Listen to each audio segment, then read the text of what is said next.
When it comes to the best foldable phones, Samsung is usually the first name that comes to mind, but the competition has recently heated up. Devices like the Google Pixel 9 Pro Fold and the Huawei Mate X-T, even if they aren't coming to the US, are pushing the envelope, and it's becoming clear that Samsung needs to up its game if it wants to remain the king of foldable smartphones.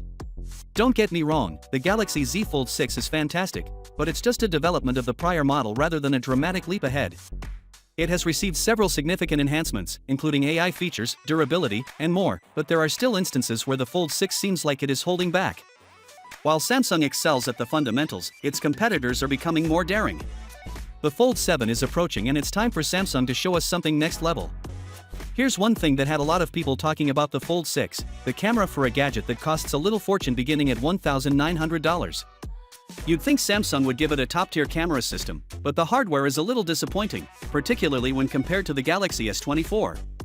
It's not bad, but given the price, it's surprising that it falls short of flagship standards. The Fold's target demographic is those who desire a cutting-edge gadget similar to the Ultra versions. They are power users who value performance and cameras. The Fold 6 seems caught between being a showstopper with its folding screen and being a mid-range performance in terms of camera tech.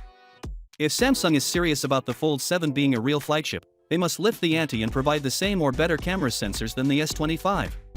If you're charging almost too much for a camera, it's time to quit compromising.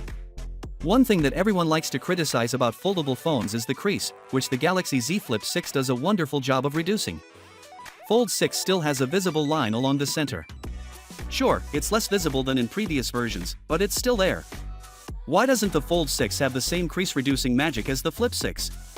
It might be due to the size difference or the difficulty of folding a larger screen. However, one user demonstrated that it is feasible to reduce the crease on a larger foldable with the Plus Open.